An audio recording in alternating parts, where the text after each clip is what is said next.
This episode of The Edge is brought to you by Audible.com, offering more than 180,000 titles for smartphone, tablet, and desktop. To get a free audiobook of your choice and help Trek.fm at the same time, visit audibletrial.com/trekfm. And also by Enterprise in Space, an international program of the nonprofit National Space Society. Find out how you can help science and education and become a virtual crew member aboard the NSS Enterprise Orbiter by visiting enterpriseinspace.org. And if you want to join the conversation and share your thoughts on this episode, join the Babel Conference, our listeners group on Facebook. Just type BABEL into the Facebook search field. We look forward to seeing you there. You're listening to Trek FM. What have you done out there on the edge of Federation space?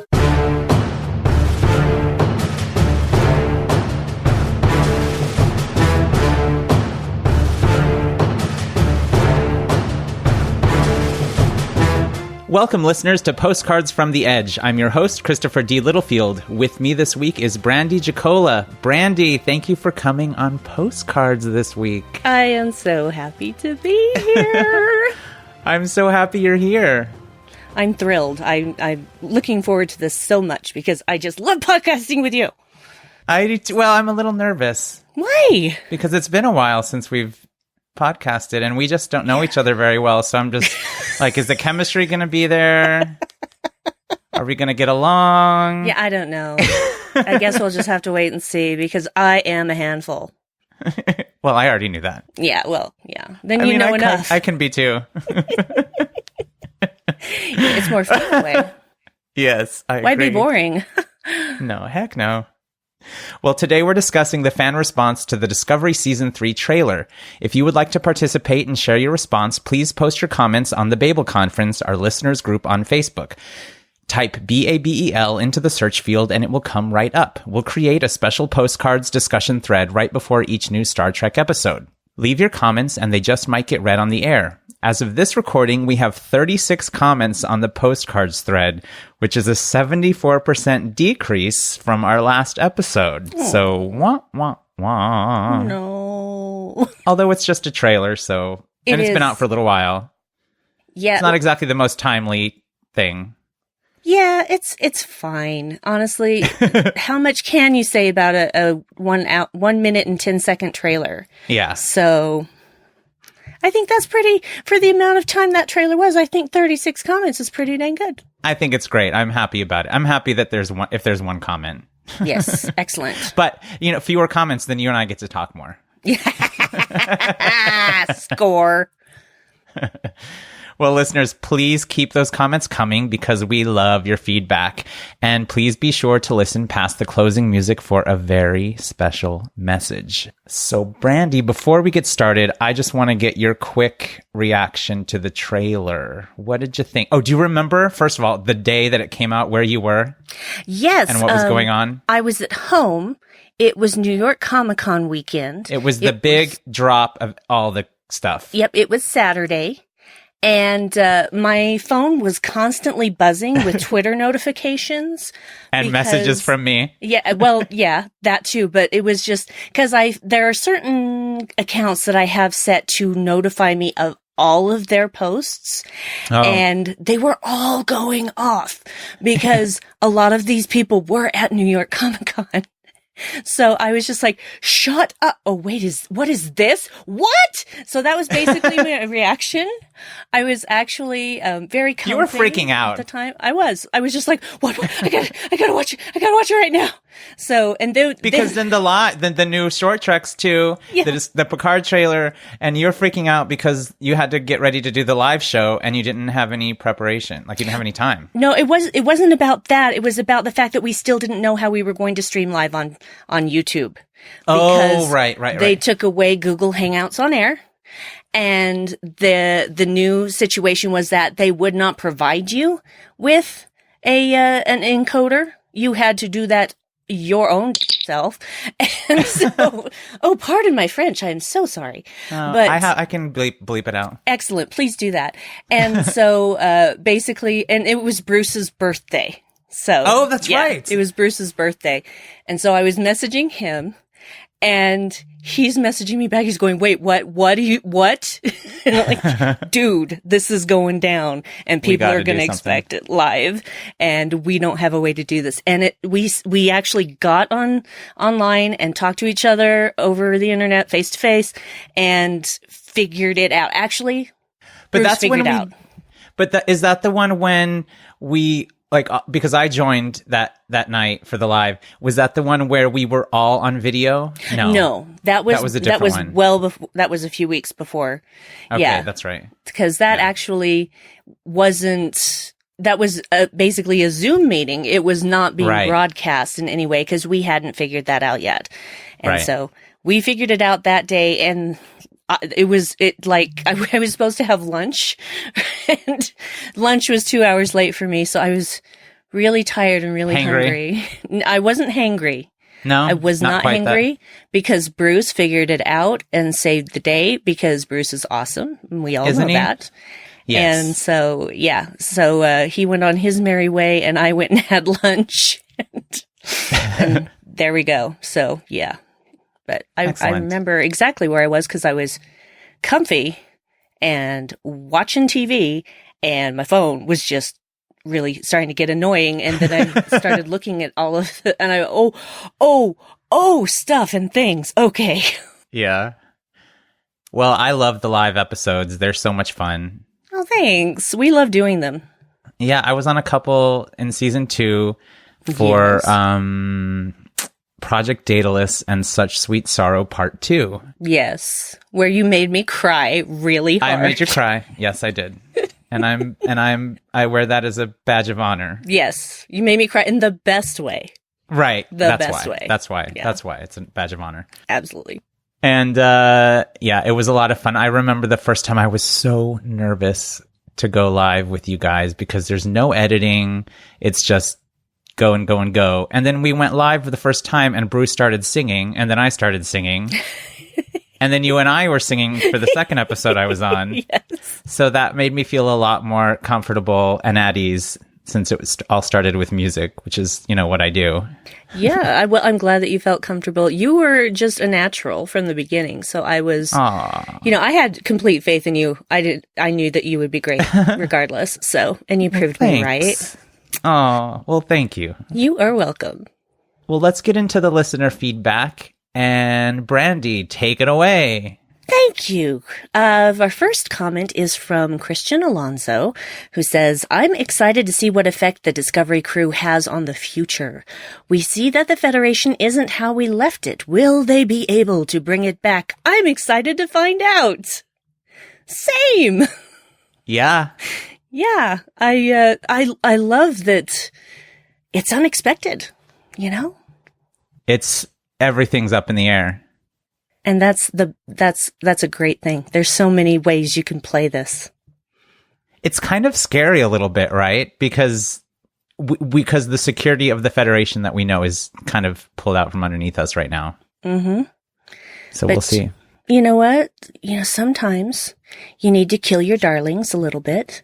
And so, but, I'm looking forward to seeing where this goes and how it goes. But this is not about me. Well, it's a little bit about you. Well, a little bit, but mostly not. It's about the listeners. It's also about Karen Hasha, and I don't know if I'm saying your name correctly, so if I'm not, please correct me. Karen says, I can't wait to see season 3, especially since I don't have short treks to tide me over. It looks like Burnham isn't on the Discovery at first. I want to know what's up with that, and how does Calypso tie in?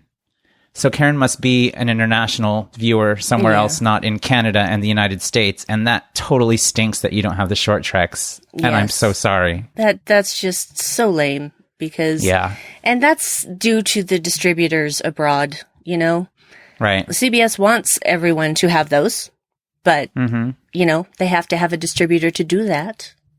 Yeah. And people aren't playing ball, I guess, is how you would say that. What do you think Calypso will tie in, Chris? I do think it will. Calypso is, I'm so back and forth about Calypso with what how I think about it, what I think about it.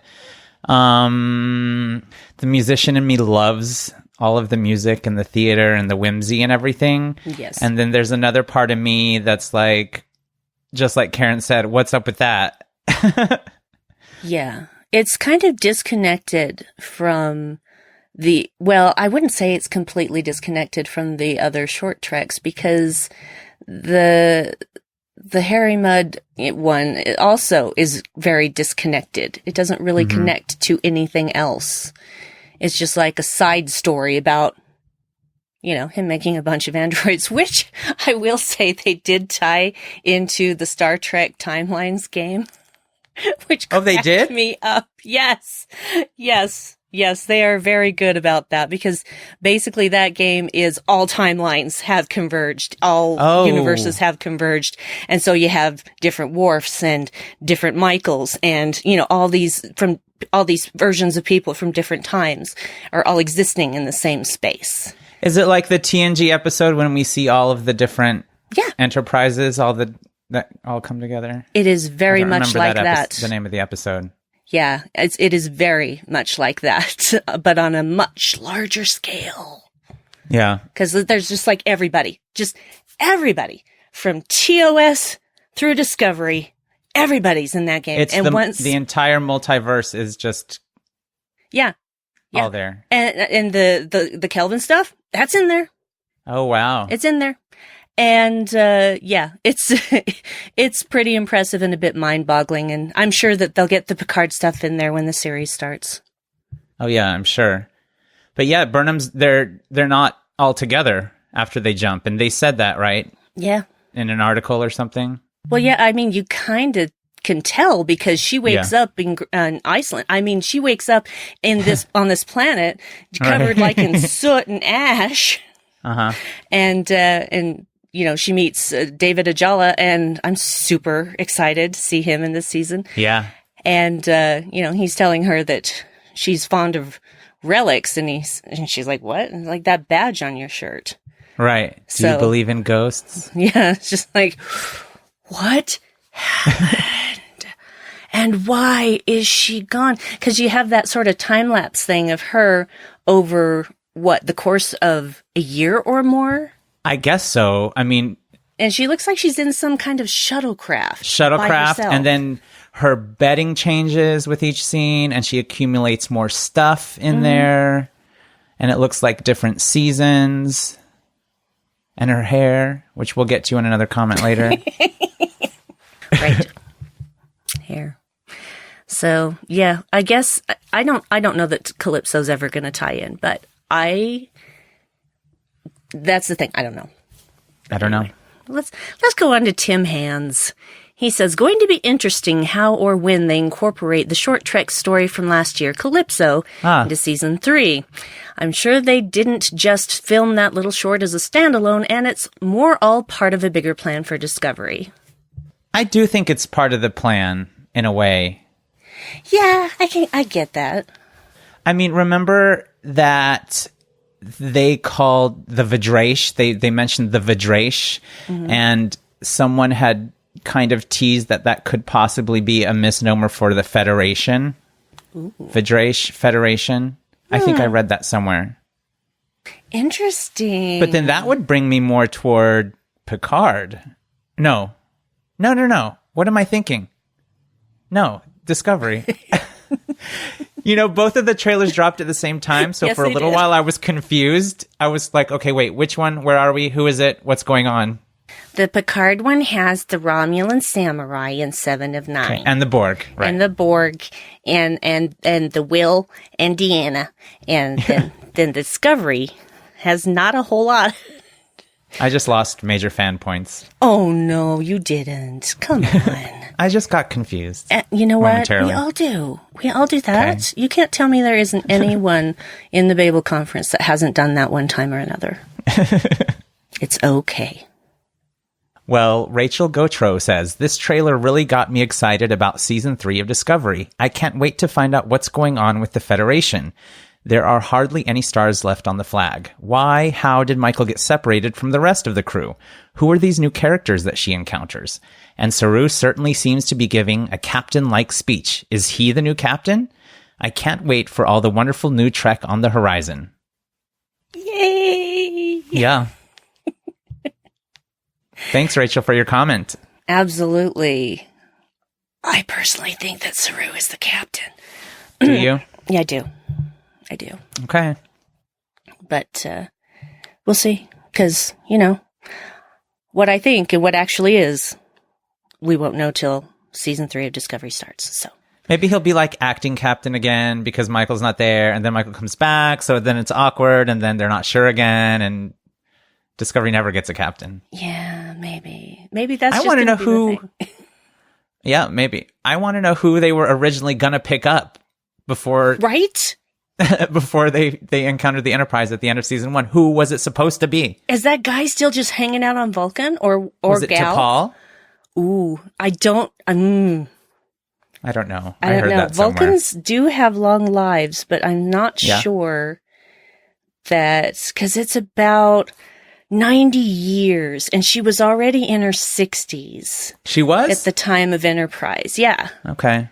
Yeah, because I know Enterprise fairly well, and You do, I know yes. she was in her 60s. So she was slightly sensitive about it due to some people's reaction. So she didn't talk about it much, but anyway. Right.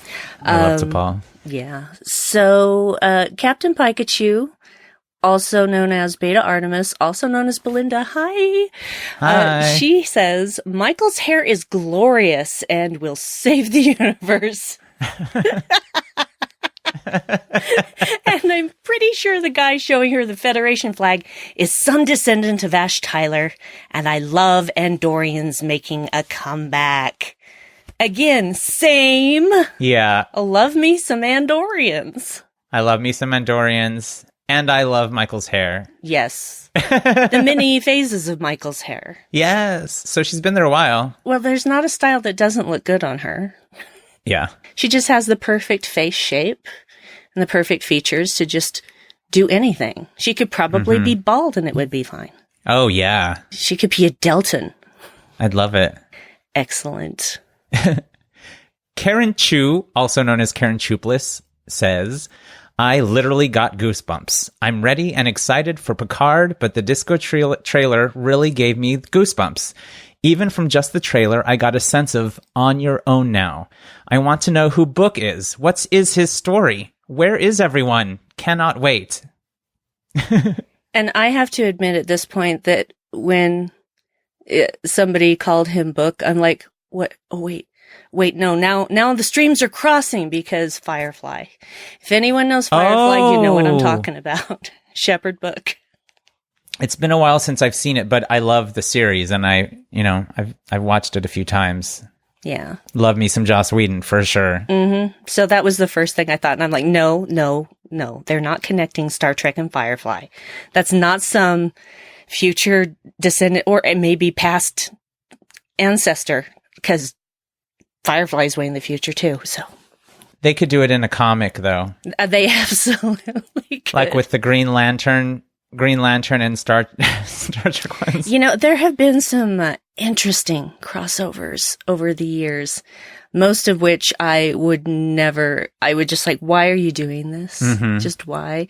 Like when they start to get the silly cartoon characters in there, it's just like, I don't want to see a crossover between this person and, Alley Cat or whatever. I don't need that. Like Felix the Cat. Yeah, something. Felix the Cat. Archie on the Enterprise. Yeah, I don't want to see a crossover between Batman and Scooby-Doo. I just really don't need that. No, I'm not saying that that's happened, but maybe it has. They have done maybe some it weird has stuff. So I'm sure the fans will tell me. Yeah. All right. This is a good one. Sorry. So our good friend Liam Smart says, Trill! It was all in caps. It was all in caps, so I had to say it that way. Trill! Yeah. I was thrilled to see them. And the pools. I love the Trills. Well, it's nice to know that they're still around, right? Mm-hmm. But considering their longevity, I guess it's not really a surprise. Okay, they can have, what's the maximum amount of hosts or ish? I'm not 7? sure. 6, 7? Oh, it's got to be more than 7 because I swear Dax has had more than that. Yeah. I mean, Dax has had a lot. Do you think we'll see a Dax? I don't know, but I would love that. Would you? I actually would. You don't think we should leave Dax alone? Why? I don't know. You know people will get upset about it. You know what? People are going to get upset about everything. There isn't a single thing that they can do in Discovery that somebody's not going to be upset by. So if you try to live your life by that or try to make a show by that, you're not going to go anywhere. So I would not be objecting to seeing a Dax. I think that would actually be pretty dang cool and a nice piece of continuity. And we also have the Lurians, Morn's species. Yes, Morn. Do we think that is Morn? Or is it, they live a really long time also, it's established. Do they And they have at least 4 lungs and 2 stomachs or something. It's probably not him. 800 years though? I don't think it's him. Okay. Yeah. Well, it's difficult to say because we don't get a very good look at them. Right. It's so fast. It's very, very fast. It's basically one of those things where you have to just pause it really at the right time to get a good look at it. And the little screenshot that they put out it's still hard to kind of make out detail, right? Yeah, it is. It is. So I don't really see how it could be Morn, but yeah. Yeah, I don't either. It's the future. I was just making conversation. Yeah, well, if you consider, Discovery was 10 years before TOS, and Next Gen was 85 years after that, thereabouts, right? And then Deep Space Nine was like 5-6 years after that, so it's about... You're much better at this part than me. It would be over 100 years between Discovery and Deep Space Nine. And then that would mean they're another 850 years into the future. Oh, yeah. So unless Morn can live for like a millennium, I'm pretty sure that's not him. Yeah. But okay. I don't know the actual lifespan of a Lurian. I don't either. We don't know a lot about the Lurians. They're very alluring. No. I that kind doesn't of work. Felt like you were going to do that. You know what? Since this is the first time I've podcasted with you and Bruce is not here, I had to make a Bruce-ish joke, Bruce-esque joke. And I appreciate it greatly. So that goes out to you, Bruce. Excellent. Love it. Love it. Janessa Keyharta says, I second Liam's request for more Trill. As I've gotten more is in all caps. That's why I put the emphasis. Mm-hmm. As I've gotten older, the more I've come to appreciate how groundbreaking the character of Jadzia Dax was for the 1990s. And since building a joined Trill character for the Star Trek Adventures RPG, I'm hungry for more canon info. Like, lots more. Yep. I can feel that. Because there just isn't very much. Mm-hmm. I was really excited about seeing the Trills in Discovery Season 1 at the end. Yeah. Very interesting. Lots of things. You know what I would like to see? I would really like to see somebody from the Xindi. Oh, yeah. Give me somebody from the Xindi. Right. Because we know that they joined the Federation. Aquatic.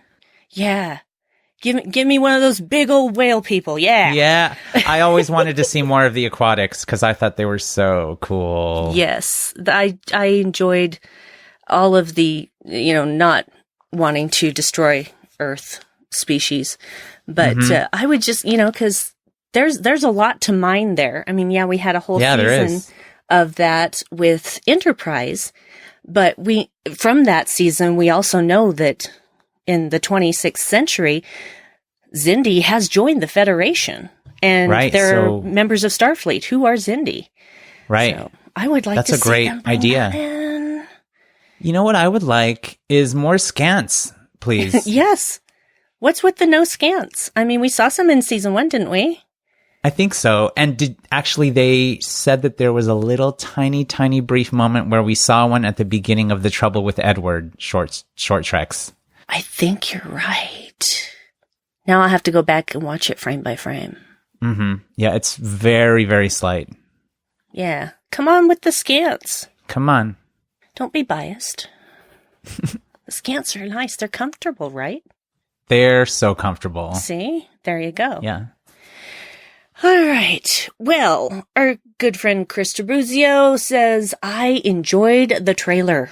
I'm more excited on how this will put Discovery on its own. And thank you for using the correct form of its. I'm so proud of you, Chris. That makes me so happy. You're awesome. ITS, no apostrophe. Yeah. Possessive. Listeners, Brandi and I are both total grammar queens. Mm-hmm. And we basically, when we talk, we're just complaining about people's bad grammar and phonetics. So much. So much. But we understand that not everybody's like that, so. No. It happens in my own family. Like my mother loves to say, I could care less. And every single time I correct her and say, no, Mom, you couldn't care less. I couldn't care less. If you say you could care less, that means you care. Yes, right. Because there's an amount that you could care less. Mm-hmm. So you care. Right. Yeah. And just a quick tip as far as pronouns, it's his, hers, them, theirs, ours, mine. None of those have apostrophes in them. Right. It's all the rest that have apostrophes. Just so you know. Sorry. The more you know, listeners. The more you know. Oh, there's the singing. Yeah, I had to get it in at some point. I feel much better now. Good. Let's move on to our questions and concerns. And there were a few. Replicant Brandon Shea Matala, also known as Brandon Shea Matala. Way to advertise it. They're gonna send a Blade Runner after you, man. Come on. Don't advertise it. Right? That's supposed to be a secret. Right? You know, they don't want to be hunted down. Just want to live their lives. What's so wrong about that? Well, the replicant says, I predict Michael Burnham will save everything. Everything. And then Liam Smart replies, she'll go back in time and make sure the Big Bang happens, therefore becoming the savior of everything.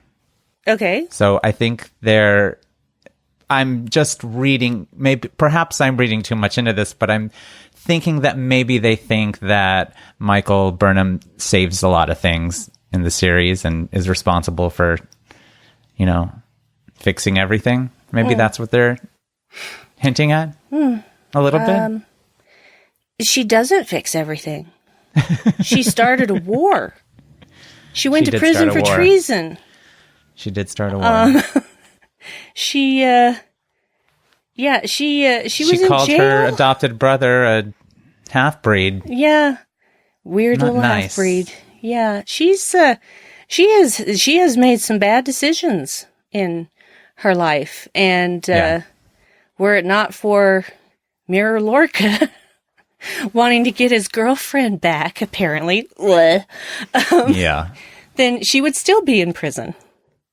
Mm-hmm. So, yeah. And if I remember correctly, when Discovery was trying to make it through that wormhole, that their shields were down, and it wasn't Michael Burnham that fixed them. It wasn't Michael Burnham that trapped Leland and got all of the nanites out of him.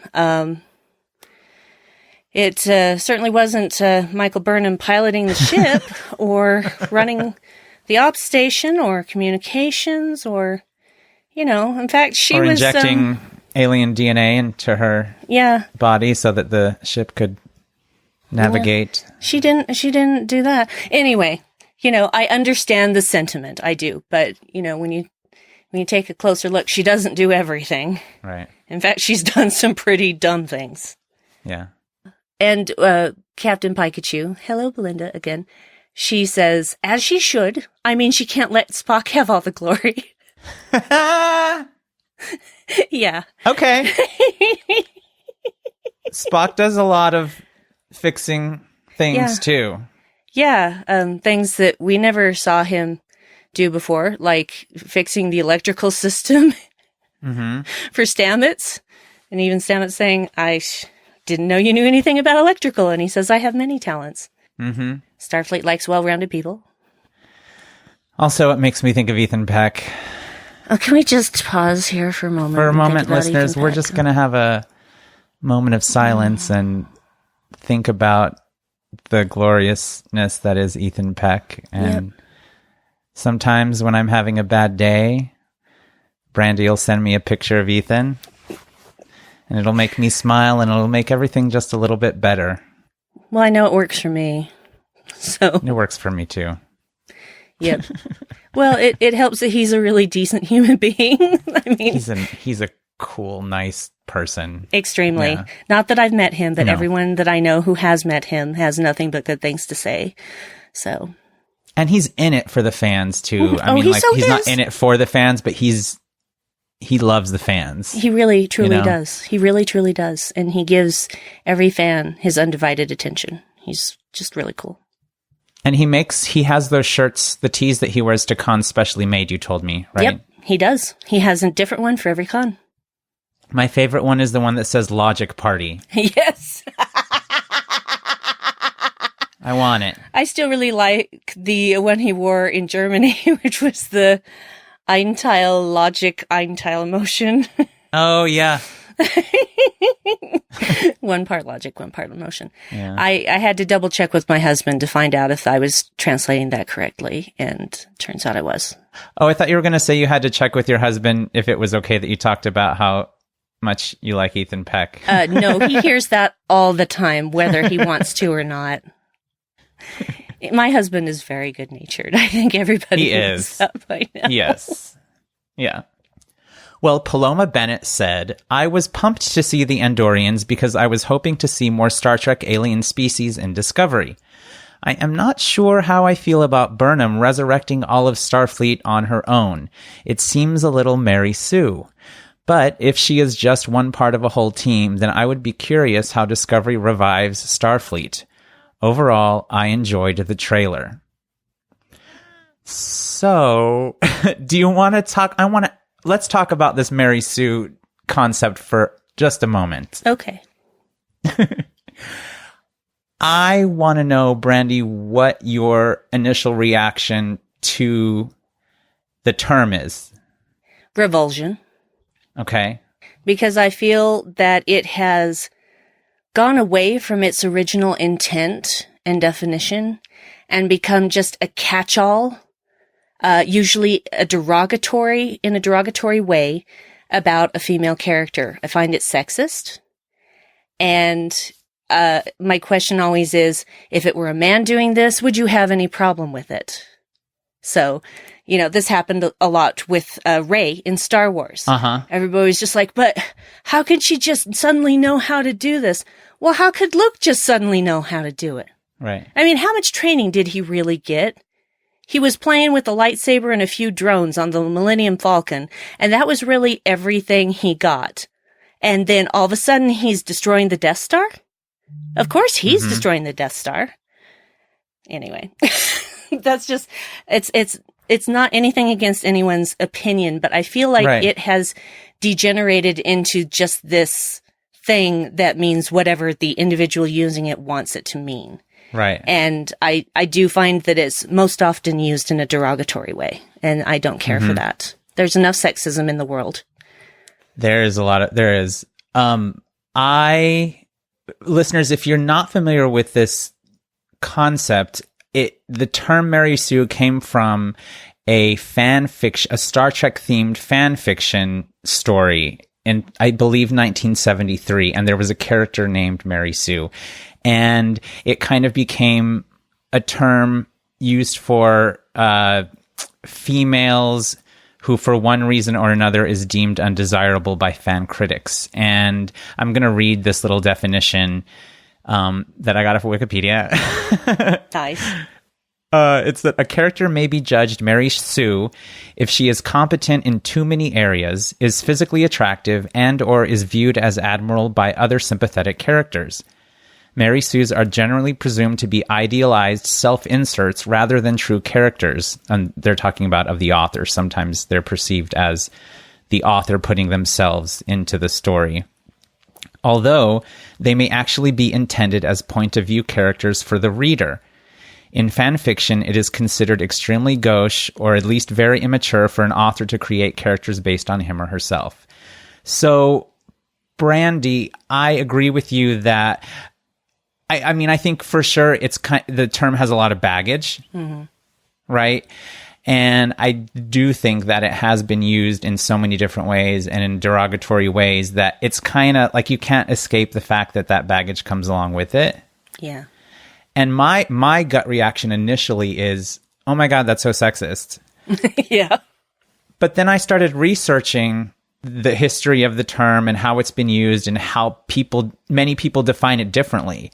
And that's also, thank you so much, Paloma Bennett, for chatting offline and sending me all the links to that, because it was very fascinating. And I appreciate you taking the time to send that, because I think it's a great discussion. I think it's very interesting how it's been used and how the term just kind of depends on the person and how they're using it, their perspective, their intention, and it's received in different ways by different people. Some people are like, I love Mary Sue's. Give me a strong female character that saves the day. But then that might not be what Mary Sue means to somebody else. I personally would avoid using the term when describing a character, only because there is all of that baggage behind it. Yeah. And I think it's more, I mean, if there's an issue with the writing, then maybe it's the story and not the character that's the issue. Quite possibly. But I think it's fascinating. It is fascinating, and if you boil it down to the very most basic things, we are talking about a creative work. And creative works are subjective. They are not objective, because there are going to be people who absolutely think it's the best thing ever, and there are people who are going to think it's the worst trash they've ever seen or read or whatever, because it's objective. And we just have to remember that subjective means that it's your opinion. And opinions are not facts. It's just how you feel. And I know we're living in an age where people can feel like something is true and that becomes a fact to them, but that's not how facts work. So. Right. But, and I'm not saying that against any particular person, at all. No. I'm very glad that, Paloma brought these reservations into the conversation and, allowed us this time to talk about it. Now, we could go down the rabbit hole and spend I'm pretty sure a good hour, if not more, just on the Mary Sue discussion. Oh, yeah. But the place for that is not here on this episode. So. No. But, and for the record, also, Paloma in our chats said she had no idea the negative connotations that were often associated with it. And she's like, I'm not going to use that term anymore. Just after she read up on it a little bit. But, there's also a website that's a Mary Sue website where it's mostly about, female and other diverse representation in the arts and in film and television, so it's kind of a way where they've reclaimed that term in a way that is empowering. So it's really fascinating to learn about these things. And it's also important to listen to how it makes people feel when they hear it. Yeah. There are probably a lot of women who just react negatively to the term, sure. Simply because why can't there be a capable woman who can save the day? So, because honestly, it's 2019, people, and there's still not equal representation for anybody but white men. So, straight white men, let's put it that way. There's just still, we need to diversify so much more because representation matters. It matters. It matters so much. Yep. And I knew that was a fact, but it wasn't until Tilly came along that I was just like, I have an avatar. How is this possible? I didn't think this was possible. I have an avatar. So yeah, it changes your life, really, to see someone like you doing something and you're like, I could possibly do that. So it matters. I mean, with Culber and Stamets, finally seeing two gay guys in love. And, yes. I've always found myself in Star Trek even as a kid, but now it's so much more personalized, and Discovery makes it so much more important to me. And I mean, it's about time. Yes. And I think we need a lot more. I think we need, gender non-binary people and species and trans individuals. And I think we need to keep showing the world and showing what humanity is in more varying ways. Agree.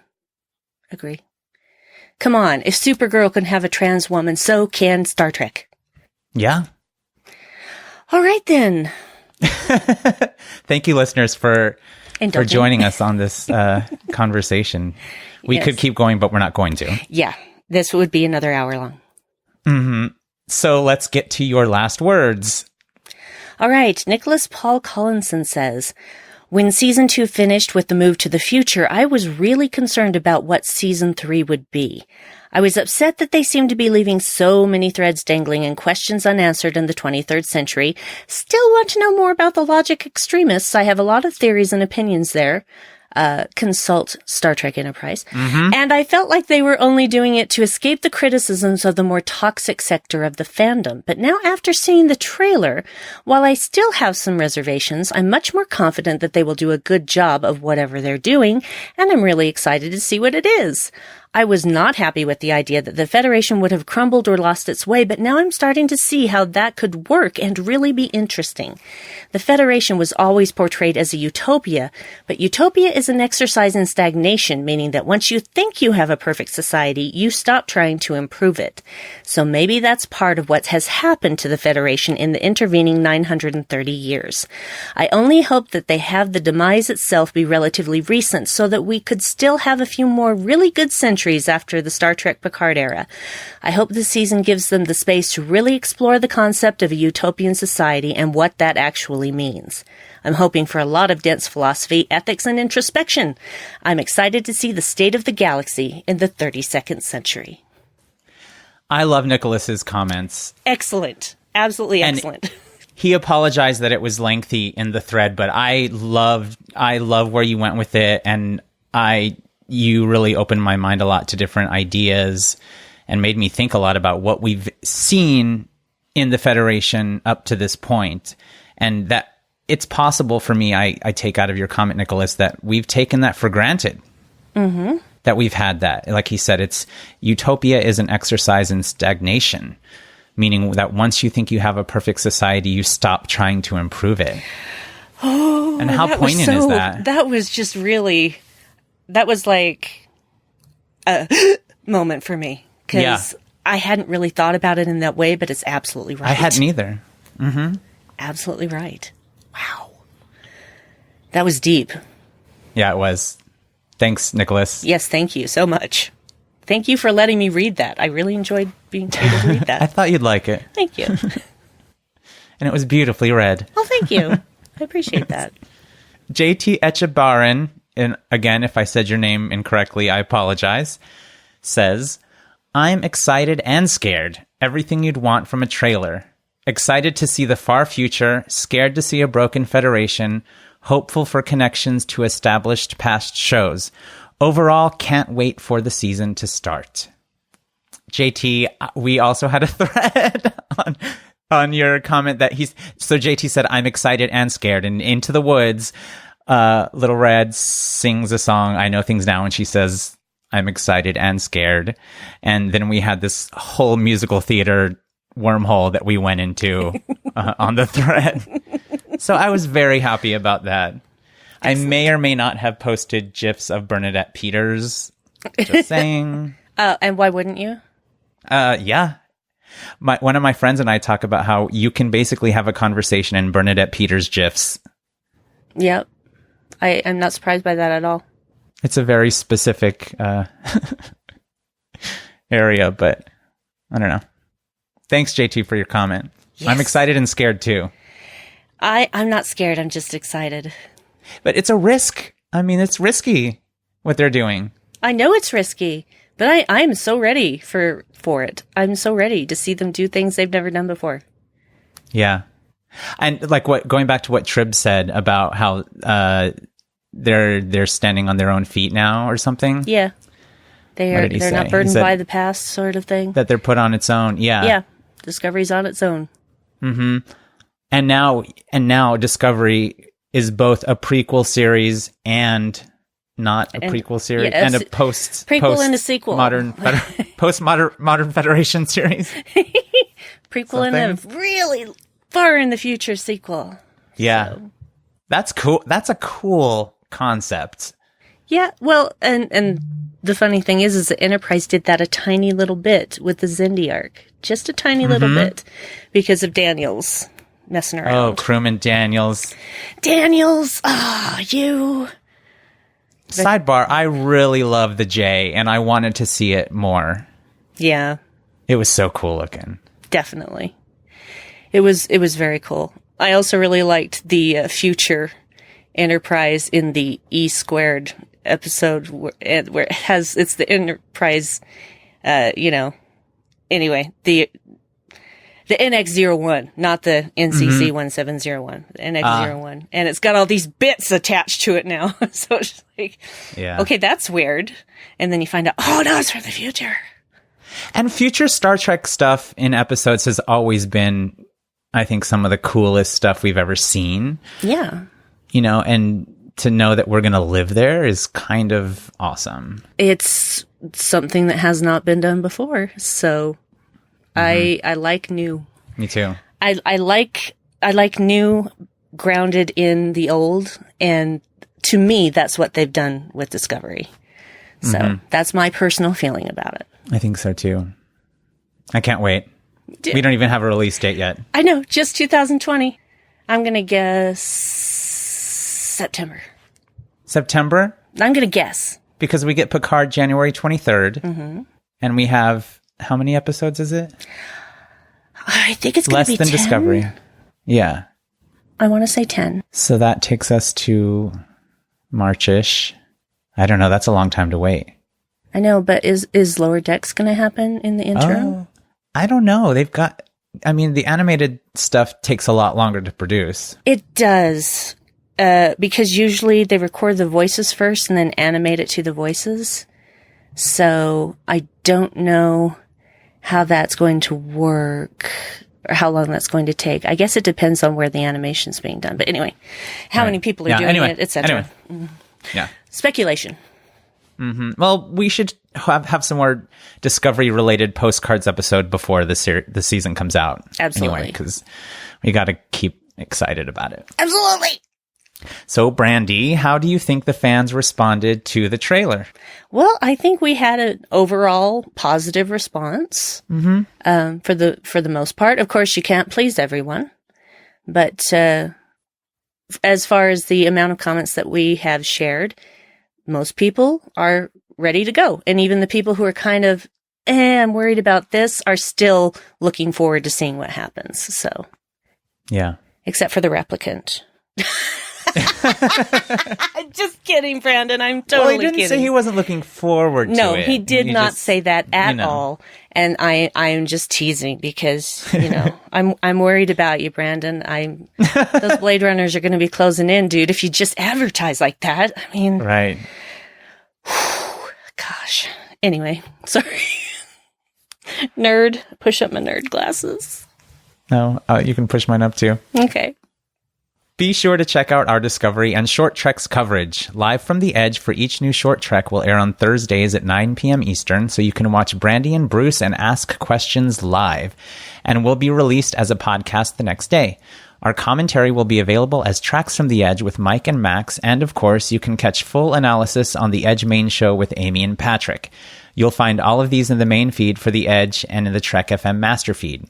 We'd love to hear your thoughts on Discovery, and the best place to do that is the Babel Conference, our listeners group on Facebook, where I will collect your feedback for Postcards. You can also find us on Twitter at TrekFM or send us an email using the contact form on our website at trek.fm/contact. Choose to send to a show and select the edge. Well, Brandi? My dad had called me Brandi Jackson? I get that. Oh, yeah, I remember that. I get stuff sent to my house all the time, mail that says Brandi Jackson. Wouldn't be the first time. Probably won't be the last. That's my favorite one. Because it makes me think like you could be co-starring in a movie with Pam Grier. Ooh, nice. In the 70s or something. Excellent. I like it. I can go for that. I would love to see that. I think we need to call some people and make that happen. I absolutely think so. I think that would be the best thing. And there needs to be more, curvy girls in the lead. Oh, in yeah. the leads, so we need that. Absolutely. Please. Listeners, just so you know, I wanted to tell you about the picture that we posted of me and Brandi after recording this episode. I know you guys are like, what is going on with that? So awesome, though. So, the picture has me and Brandi in shades, and there's magic coming out of my mouth, and it looks like Brandi's cheeks are eating her sunglasses. I had to use it. It's not taken currently. Do you remember when that picture happened, Brandi? It was like a couple of months ago. You had a flat tire. Oh. Right? Was that when you had the flat tire? No, because that was, my flat tire debacle was 3 weeks ago. Oh. So, where I had 2 flat tires 2 days in a row, or 1 flat tire 2 days in a row. Same tire. But something happened. Something happened, and you were like in a mood because something happened. And I don't mean that negatively. No, but you I know. were, I don't remember, though. Unhappy about something. And then I was like, oh, let me I video FaceTimed you, and yes. I can't remember. Or maybe you did accidentally. And then I hit, it was like a video chat on Facebook Messenger. And then I hit some button accidentally. And all of these screen filters and stuff started popping up. At one point, there were hamburgers flying. It was a game. We were supposed to be catching the hamburgers in our mouths. And then I accidentally took a screenshot. But we were cracking up for 10 minutes. It was so after that. Funny. It was so funny. I'm still cracking up about it now. And I know. And then you were in a better mood. So yeah, I absolutely was. And I can't even remember what at the time was going on. I'm sure it was something terribly serious. but yeah, that just, how could that not make me smile and laugh my little head off? Actually, I have a really big head. I have a giant Celtic head, large cranium. And that was the universe saying, just calm the freak down. Everything's going to be okay. Yes. Don't take everything so seriously.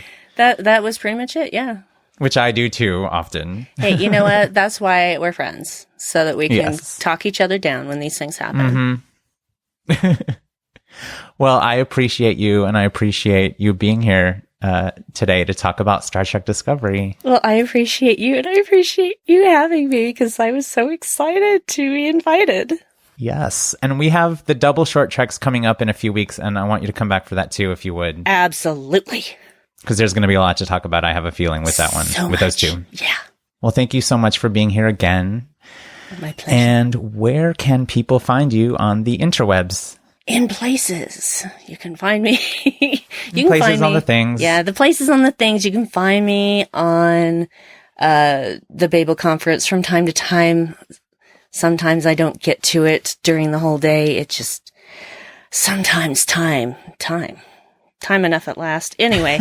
Oh, no, wait, that's the wrong show. I was going to say. Sorry about that. You can find me on Twitter at Brandywine12. Brandi is with an I and 12 is a number. And you can hear me on the podcast I do with my husband, Dave, called The Dark Corner, where we talk about all the kinds of stuff we love, which is all nerd geek stuff. and look at it. And there are swears. There are so many swears. Okay, not always, but there have been some episodes where I was heavy on the swearing. Especially if I get really upset about something, the expletives will fly from my lips like spittle, and probably spittle too. And and as Chris mentioned, live from the Edge. So we'll see you on Thursday, the 14th for that. So very exciting. So where can people find you, dude? Well, dude, you can find me on Twitter and Instagram at CD Littlefield, and of course, lurking in the Babel Conference. And I also just had my first film come out in theaters this week, and I just wanted to talk about it really briefly. Not to use this platform to brag about it, but it was super exciting. Mm-hmm. It was a documentary that I'm music supervisor and composer for called Leonard Soloway's Broadway, and he's a 91-year-old Broadway producer and manager, has been around New York Broadway musical theater forever and ever and ever. And I got to do the music for the film, and it came out in theaters this week. I went to see it in Manhattan.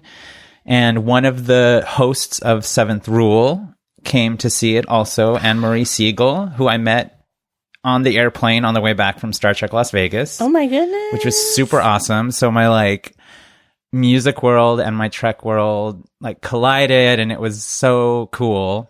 And if you want to check out what the documentary is about, you can go to leonardsolowaysbroadway.com and read all about it.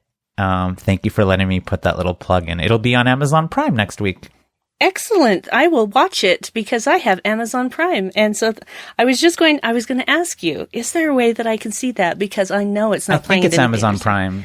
I don't know if it's a purchase thing or if it's Amazon. I don't know how it works, but it's going to be on Amazon. Yeah. Leonard Soloway's Broadway. It'll be on Amazon. And then depending on how things, how much the response is, they'll figure out. They're going to do a DVD release, which, I don't have a DVD player anymore, but they're putting it out on a lot of different things. They're going to play it on airplanes, which is so cool. I'm going to be on an airplane in January. I'll see if I can get them to No, I'm your flight. When it's available on Amazon, I'm going to be getting that. So yeah, it's November, sometime in November. So Excellent. Keep a lookout for it. Excellent. If you'd like to help us keep all of our shows going and even become an associate producer, visit patreon.com/trekfm for all the details. I'd like to thank our associate producers, Norman C. Lau, Tony Robinson, Thomas Puleo, Lisa Slack, Shoaib Mirza, Richard Rutledge, James Muldrow, Cornelia Reutner, Ryan Maillet, Chris Tribuzio, Bryan Meloche. Thank you for supporting Trek FM and especially The Edge. Join us very soon for another episode of Postcards from the Edge right after the next Short Trek's Ask Not is released. Hailing frequencies open.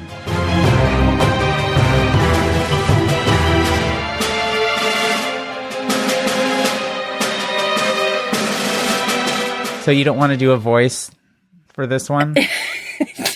What voice did you want me to do? Afterlife? I don't know. I don't know.